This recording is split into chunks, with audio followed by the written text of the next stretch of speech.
sin dejar de mirar al pasado. Trabajemos para resolver el presente. Para planear el futuro. Yucatán es reto. Yucatán es desafío. Yucatán es transformación. Hagamos un pacto. Hablemos para escucharnos. Escuchémonos para entender. Por ti y por todos. Esto es A Dialogar. Comenzamos. Muy buenos días, muy buenas tardes, muy buenas noches. A la hora que nos estemos viendo y escuchando, gracias por estar aquí y vamos a dialogar. Ya se siente en el aire, quizá ya no en Paseo de Montejo, pero si finalmente las escuelas dejan de tener clase, quizá en algunos trabajos se trabaja media jornada o de repente no se trabaja, pero ciertamente el carnaval sigue siendo una celebración de muchísima importancia y no solo estamos hablando de Mérida, en Yucatán, por supuesto el Carnaval de Progreso, el Carnaval de Ixmaquil, pero más allá del evento en sí, ¿qué significa, qué representa? Vaya, ¿por qué nos importa tanto a los yucatecos y a las yucatecas el carnaval? Por eso, por supuesto, trajimos, pues, él ya es un gran amigo del periódico y le agradecemos siempre que se tome el tiempo de darnos un espacio. Él es Alonso Cantún Aque, es antropólogo, catedrático, pero a mí me gusta más presentarlo como el analista al que buscamos cuando queremos ir más allá. Así que, Alonso, muchísimas gracias por estar acá, querido colega, bienvenido. ¿Cómo estás? Muchas gracias, Fitz. Bien, gracias. No me sabía eso que era amigo del periódico, pero gracias. Pero pues sí, ya eres, porque ya, oye, vienes un ratito acá y es muy valioso para nosotros, Alonso. Gracias. Bueno, lo primero que quiero, pues ya viste el tema que habíamos pactado. Alonso, primero desde tu mirada antropológica, esa mirada analítica que lo penetra, ¿tú por qué crees que surge o por qué surge el carnaval? Es una pregunta difícil, pero hay varios acercamientos a esa respuesta, ¿no?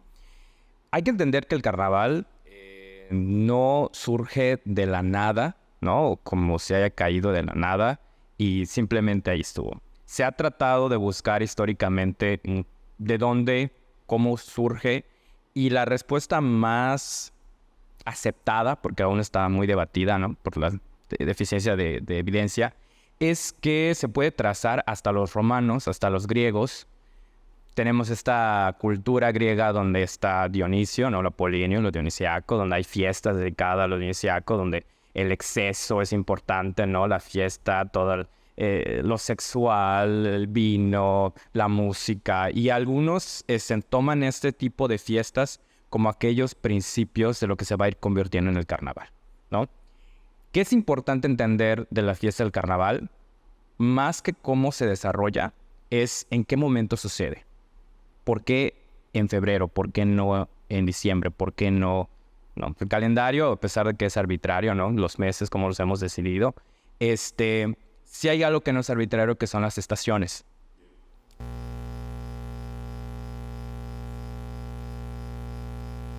De cantidad de luz y sobre todo en la naturaleza hay un cambio en fertilidad.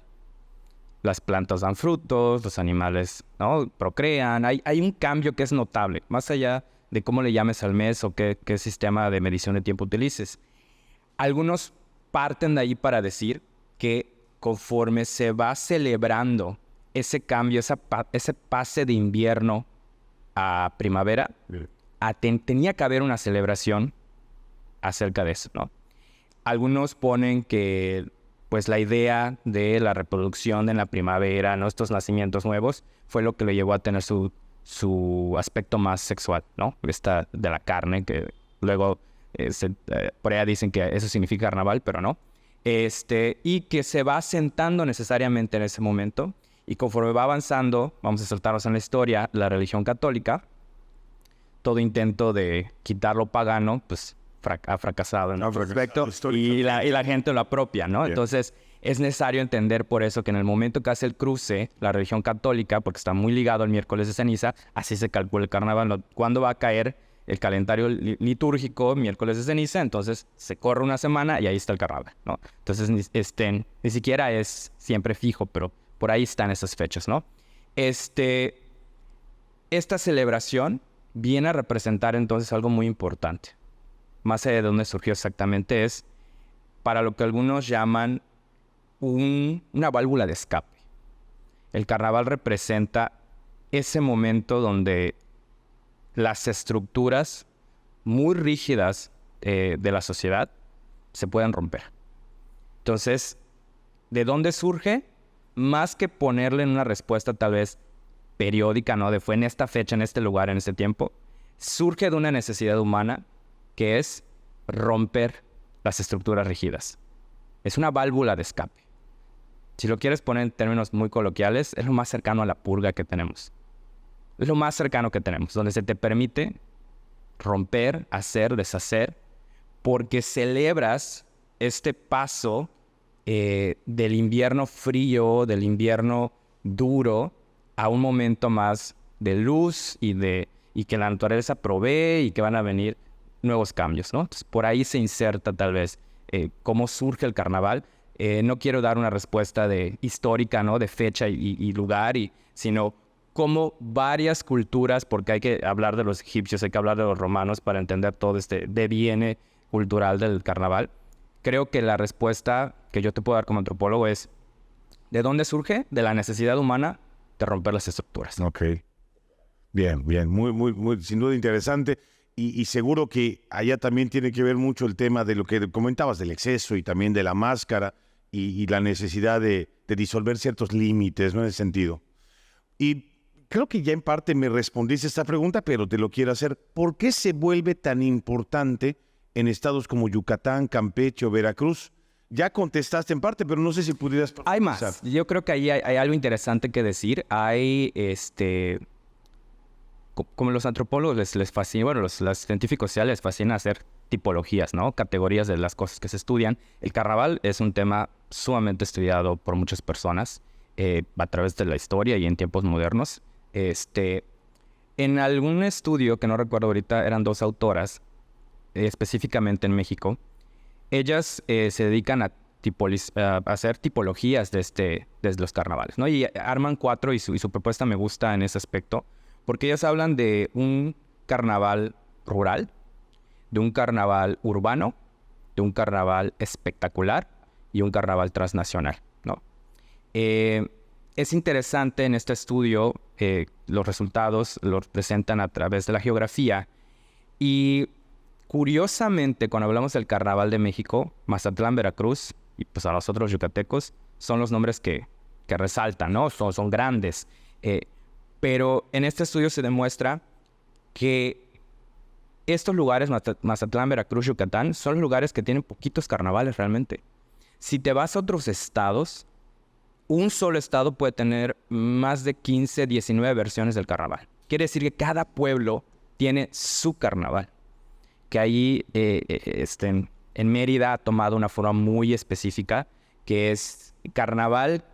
Yo creo que para la mayor parte de los meridanos significa el desfile, pero carnaval no es eso, ¿sí? Es una parte del carnaval como un todo. Entonces, si entendemos solo carnaval como desfile, es una visión muy corta, y cuando la expandemos a todo su significado, vemos que en estos estados, en estas ciudades, son un carnaval. Es decir, hay otros lugares en México donde el carnaval es más pequeño y cada pueblo tiene sus carnavales. ¿Qué vemos aquí entonces? Que en estos lugares donde son muy importantes, la capital o esta ciudad ha absorbido, ¿no? Está conglomerando a todos los otros carnavales que pudieran haber en uno solo. Y en esta división, entonces, estos pequeños carnavales serían los carnavales rurales, más de los pueblos indígenas, que son muy interesantes los carnavales de pueblos indígenas, de estas zonas rurales. Mérida comienza como un carnaval urbano, porque se da más en la urbe, pero Mérida caería más en la categoría del carnaval espectacular. Y ese tiene temas interesantes, porque el carnaval espectacular rompe con esta necesidad netamente del pueblo de romper las estructuras. El carnaval espectacular es show, es performance, es un momento más de fiesta y de símbolos que, a diferencia de los carnavales rurales, que hay esta idea, ¿no? Que todos los carnavales son del pueblo de hacia abajo hacia arriba, los carnavales espectaculares son de arriba hacia abajo. Hay un grupo que detenta las formas correctas del carnaval. Y esto es algo interesante porque trastoca la idea básica que acabo de decir, ¿no? El carnaval viene de la necesidad humana de romper las reglas, de relajarlas, de purgar todas estas sensaciones tal vez, ¿no? Carnales en el alcohol y todo esto. Pero cuando pasamos a un carnaval espectacular, hay un grupo que te dice, sí, vas a romper todo esto, pero lo vas a hacer así. Ok. ¿Qué es lo que pasó finalmente? ¿Qué es lo que ha pasado? No solo con el cambio del carnaval del Paseo de Montejo. Ha pasado varias veces, ¿no? También eso no hay que olvidarlo. Pero por eso toma esas figuras y por eso toma esos fenómenos, porque el carnaval espectacular sí tiene esa idea de vamos a romper las estructuras, pero como su nombre lo dice, necesito dar show. Eso es lo que importa, ¿no? Lo visible, la diversión viene de ese disfrute, no tanto del romper las reglas. Te lo permiten, pero hay un límite, porque lo importante es la apariencia. Interesante, muy, muy interesante eso, Alonso.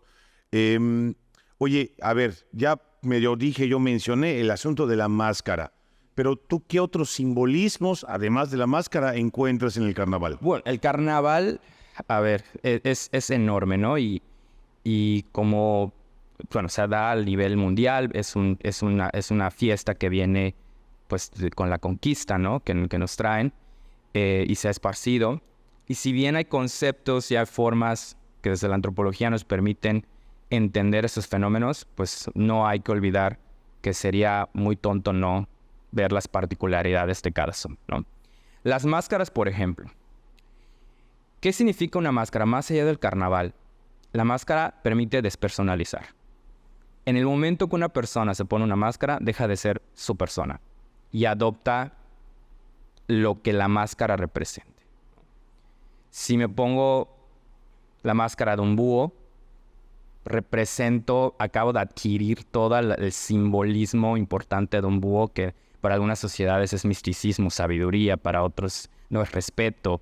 Pero ¿qué pasa si te pones la de un mono, ¿no? Es juguetón y rompe, ¿no? O la de un león, es fuerte. Entonces, las máscaras en los momentos como el carnaval, donde la fiesta y las reglas se quieren romper, son importantísimas. Porque en ese momento, cuando aceptas entrar en ese espacio del carnaval donde todo se vale, ponerte una máscara para muchos ayuda, decir, no soy yo Alonso el que está tomando y bailando y rompiendo y ensuciando. Es el carnaval, ¿no? Es el carnaval incorporado en mí, en la máscara, en los collares, en las pulseras, en el maquillaje, es parte de. Entonces las máscaras son importantísimas. Y eso es algo a nivel personal. Pero todo el carnaval es un proceso bastante amplio. Es una semana. Empieza desde... Y como ritual, pues tiene un inicio claro y un final claro, ¿no? La quema de mal humor, que es interesante para el tema de Mérida, porque en otros lugares puede comenzar de otra manera, ¿no? Coronando al rey Momo u otros aspectos simbólicos. Pero el nombre en específico de Mérida, la quema del mal humor, pues está padre, ¿no? O sea, literalmente están diciendo, ¿qué estamos haciendo? Te está diciendo, hay un mal humor. Existe, es real y todos lo tenemos. Aquí la pregunta, no sé si la gente se lo hace, es ¿por qué estamos malhumorados, no? O sea, ¿cuál es la necesidad de simbólicamente iniciar una fiesta diciéndote, tú estás malhumorado, la sociedad está malhumorada? O sea, lo aceptamos como una realidad en el momento que decimos, sí, hay que quemar el mal humor. O sea, es real, se siente y comienza ahí, ¿no? Entonces, como ritual, tiene un inicio, ahí hay un simbolismo enorme, ¿no? Venimos de un mal momento, venimos de un momento rígido y hay que quemarlo para iniciar. Y depende qué se hace en ese momento, hay muchos más símbolos. En otros lugares se leen panfletos donde se satiriza a todo mundo, incluso a la política, ¿no? A los líderes. En Mérida no tanto, porque hay un comité que cura todo eso, ¿no? Okay. Y que lo vemos desde hace 50, casi 80 años. Hay estudios del carnaval históricos y la crítica política en Mérida es muy ligera, ¿no? Sí se chistes, pero no llega a lo que en otros lugares puede ser, ¿no? Ridiculizar totalmente. Hay lugares donde la apertura del carnaval es dar a luz al rey, ¿no? Entonces los hombres se visten de mujeres y pues hacen toda la personificación de dar a luz, el parto, y todo es catártico, ¿no? Es una comedia en medio de la plaza y Entonces, simbolismos es muy grande, pero yo podría decir que en general el simbolismo está viniendo la felicidad, está viniendo el exceso, hay que dejar de lado nuevamente las estructuras, es lo que nos pone mal humor. Y luego, pues cada día tiene su significado, ¿no? Entonces, si hablamos de símbolos del carnaval, no acabaríamos, pero yo me gustaría centrarme en esos, ¿no? Cómo todo tiene que ver con lo malo, lo bueno, y vamos a exaltar los excesos, que para algunos autores, de hecho eso es interesante, es lo que hace que el carnaval se mantenga a pesar de que sea una propuesta violenta de romper las reglas. En el romper las reglas hay mucha enseñanza moral. Porque si yo no te enseño qué está mal, no vas a saber qué está bien. Entonces, el hecho de que yo permita que todos se emborrachen, me permite al día siguiente decir, eso está mal. Y a las nuevas generaciones decirle, eso está mal, ¿no? Entonces, también es un espacio de, vamos a volver a acomodar las estructuras, ¿no? Es como que para limpiar el librero hay que sacar todos los libros para volver a colocarlos correctamente, ¿no? Es Interesante, muy, muy interesante. Alonso, hay otro tema ya para ir cerrando con la entrevista que, bueno, ha sido sumamente aleccionadora. ¿Tú qué cambios observaste con el cambio, este cambio tan polémico, ¿no? ¿Cuántos años no fue el carnaval en Paseo de Montejo? El ayuntamiento, pues, argumentó algo fuerte, ¿no? Aquí hay cosas de valor que no se pueden estar arriesgando. Vámonos a Izmaquil, donde no hay nada de valor, donde finalmente podemos tener esta celebración de excesos sin lastimar el patrimonio. ¿Tú qué opinas personalmente con este cambio? Tanto para bien, para mal, ¿qué piensas? Yo creo que para entender ese cambio hay que regresar a esta idea de en Mérida hay un carnaval espectacular. Hay un comité y esos comités históricamente han sido detentados por una clase muy específica, ¿no? Con su agenda, ¿no? Pues más allá de lo bueno y lo malo, con sus intereses. Y algunos de esos intereses, pues a Mérida le encantan las apariencias. O sea, incluso si nos portamos mal, hay que sabernos portar mal, ¿no? Hay que hacerlo bien. Porque, ¿qué van a decir los otros? A la sociedad meridana y a las clases que históricamente las familias que han ahí les fascina eso. Entonces, este cambio que se hace con esas argumentaciones, ¿no? De vamos a quitarlo del Paseo de Montejo. Primero, los cambios al carnaval siempre han existido. El carnaval, algo interesante con las tradiciones es que la gente cuando escucha la palabra tradición se imagina que ha sido así desde siempre, ¿no? Y nunca se ha tocado, nunca se ha transformado. Y eso es una mentira. Interesante el cambio. Por el lado positivo, yo creo que el uso del espacio como Paseo de Montejo para resguardarlo, pues es un argumento interesante. Y también el hecho que se lleve a lo que se llama Plaza Carnaval, me parece interesante porque es un espacio que fuera de Izmaquil, ahí está. O sea, reusar un espacio está interesante porque ya no es solo una vez al año que tiene un gran uso, ya tiene dos usos, que eso es importante, ¿no? Aquí lo que me llama más la atención como antropólogo es las reacciones de la gente, cómo dividió totalmente al pueblo, ¿no? Está esta parte que entendió ese argumento y lo tomó como bandera de es cierto, Paseo de Montejo es valioso y que las plantas y que se volvía una cantina y que había mucho borracho y que los excesos, ¿no? Todo esto destruían el patrimonio, entonces era necesario llevarlo a otro lugar. Y por el otro, la parte del pueblo que dice, pero era mi lugar, ¿no?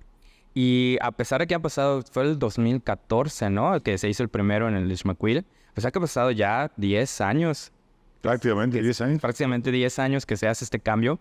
Todavía hay ese enojo, ¿no? Si ves las redes sociales del carnaval, la gente sigue enojada, ¿no? De por qué se llevaron mi carnaval Izmaquil, por qué está ahí. Y me parece todavía más interesante que la gente que esté molesta se va a Progreso. Y lo digo porque uno de los argumentos que he leído mucho, que he escuchado mucho, es que no voy a ir a Izmaquil porque me queda lejos. Curiosamente, Izmaquil, cuando es Izmaquil, queda cerca. Puedo ir, ¿no? O sea, puedo tomar el camión y puedo ir. Pero cuando es en carnaval, se aleja muchísimo y no puedo ir, ¿no? Entonces, me prefiero irme a Progreso, que está más lejos, pero imaginariamente me queda más cerca, ¿no? ¿Qué le quitamos al meridano en el momento de cambiar el espacio? Yo creo que ahí está la pregunta, porque hay algunas personas que siguen molestas. Y tal vez ahí esté un poco, se ha dicho que el carnaval, en uno de los estudios que leí específicamente en Mérida, es que teníamos secciones muy claras, ¿no? De dónde estaban las clases sociales, quién se podía mezclar con quién.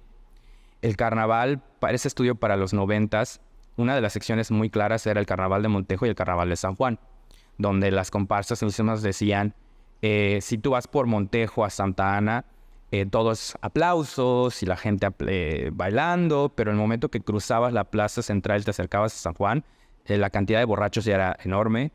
Habían personas que agredían a las bailarinas, a las chicas de las comparsas, y que había que subirlas a los carros y todos los chicos abajo. O sea, la dinámica tenía que cambiar porque se sentían incluso en peligro. Al parecer, eso fue en los 90, yo me imagino que para los 2000 y hasta el 2013, estos sectores, esos comportamientos comenzaron a acercarse al Paseo de Montejo.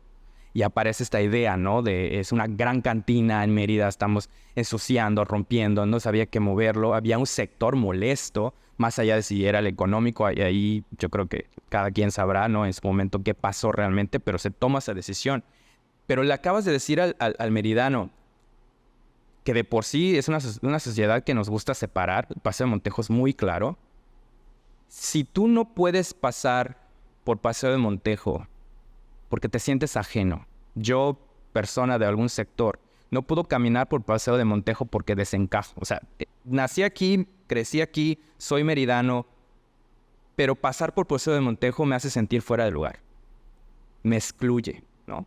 Y aquí algunos dirán, pues que a nadie lo han sacado. No es tanto que te saquen físicamente, pero si hay una sensación de no pertenencia, de no estoy vestido, no estoy adecuado, donde la gente o las miradas me dejan saber que no pertenezco.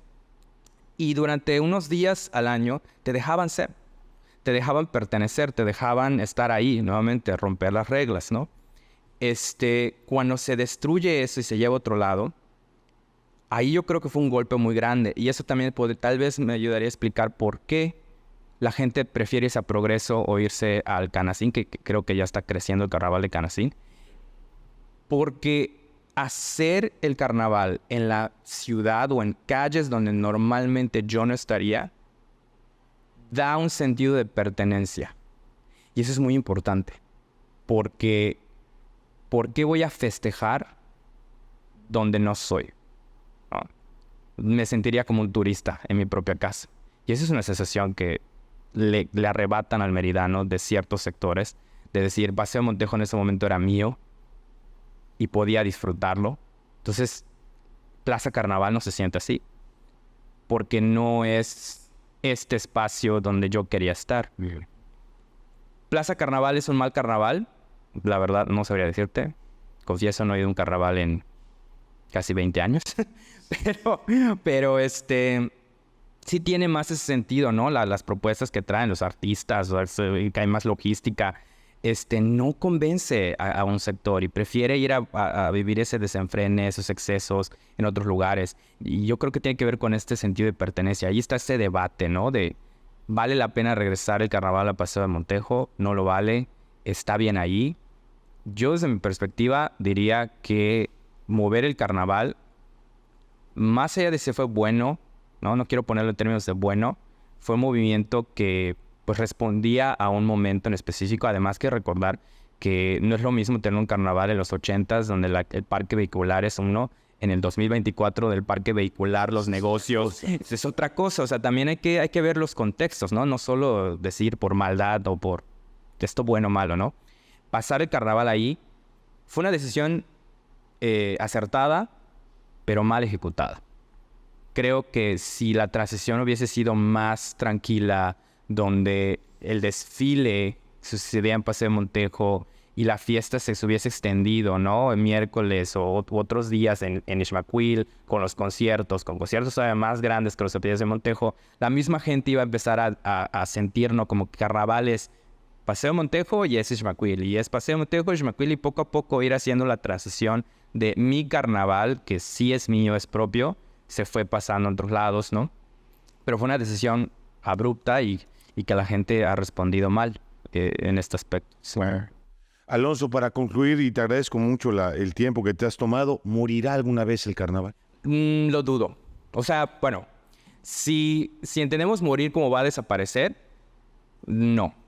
Se va a transformar y tal vez se va a convertir en algo que difícilmente la gente de hace 30 años o nuestra propia generación en 50 años o en 30 años, digamos, eso es carnaval, porque ese comentario es precioso, ¿no? De eso, antes, eso sí era carnaval, ¿no? Sí. A mí me encanta ese comentario. Sí, se va a transformar necesariamente, o sea, el mundo se está transformando cada vez rápido, ¿no? Este nuevo aparato que sacó Apple, ¿no? De los lentes, las posibilidades que eso va a traer, o sea, me sentí como cuando salió el primer celular, que ¿quién iba a tener un celular, no? Era algo muy sectorizado y ahorita cualquiera te carga un celular. Igual estamos viendo la aparición de aparatos de ese tipo, ¿no? Que van a ir evolucionando. Entonces, ¿cómo el mundo va a cambiar? Igual el carnaval se vuelve streaming, ya sabes, verlo desde tu casa. O sea, no lo sé, pero... Y habrá gente que esté en contra donde el carnaval se tiene que vivir, no lo puedes vivir en tu casa. Pero pues si ves la historia, los carnavales empezaron en las casas. No eran fiestas caseras donde la gente tenía derecho de hacer acceso y los vecinos se juntaban. Entonces, repito, ¿cuál es la verdadera forma de celebrar el carnaval? Pues no la hay. Simplemente se ha ido transformando y volviéndose otra cosa. Entonces... Directamente, ¿el carnaval va a morir? No. Mientras tengamos estructuras muy rígidas, vamos a tener la necesidad de tener espacios de desahogue, de puntos de ¿cómo se llama? De válvulas de escape al sistema. Como comencé, creo que el origen del carnaval, más que una fecha, es un origen de una necesidad humana por romper las estructuras y relajarnos, que cumple tanto el carnaval como un partido de fútbol, ¿no? Para eso existen, por eso son tan exitosos, por eso podemos pagar muchísimo dinero por tener esa sensación. No va a morir, se va a transformar. ¿Cómo? No lo sabemos, lo percibimos el futuro, pero dudo mucho que una institución como esa, desaparezca de la nada. Y mientras cumple esa función, pues sí, completamente. Mientras cumple esa función, que también agrego, cumple la función de romper las estructuras, pero también cumple la función de volverlas a anclar, ¿no? Porque recuerden, si no te muestro lo que está mal, no puedes saber que está mal. Entonces, cuando ves a todos los hombres vestidos de mujer en el carnaval, qué padre, es fiesta, pero recuerda que eso está mal, ¿no? Cuando los ves todos borrachos, qué padre, sí es fiesta, pero solo en este espacio porque está permitido, fuera de eso no. Entonces, también tiene su rasgo moralizante por ahí el carnaval. River, es la metáfora esta del librero que usaste, que me gustó mucho igual, ¿no? Lo explica muy bien. Alonso Cantún, muchísimas gracias por tu tiempo, gracias por haber estado en este espacio, eres bienvenido y pues por supuesto que te vamos a volver a molestar. Pues yo encantado, muchas gracias. Gracias a ti. Y pues de esta manera concluimos esta emisión sobre el carnaval. Esto fue A Dialogar, yo soy Alejandro Fitzmaurice, hasta la próxima.